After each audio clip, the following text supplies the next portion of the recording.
Hello guys, in this tutorial you will learn how you can set your entire user profile in the Steam application to be visible only to friends in 2025. So let us guide you through this, guys. So launch the Steam app and log into your account and click into username at the top, and from here navigate to profile.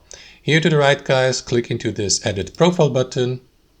And after that, what you want to do is, let me find it really quickly here, privacy settings, click into it.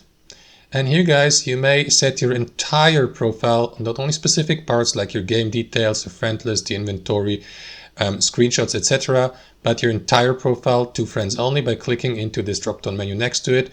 It should be set to public on default so that anyone in Steam may, or from the Steam community, may view your profile, but you can set it to friends only. And as you can see, these changes will be saved automatically so that you don't need to save anything manually, guys. So that's it. Let me switch back to public.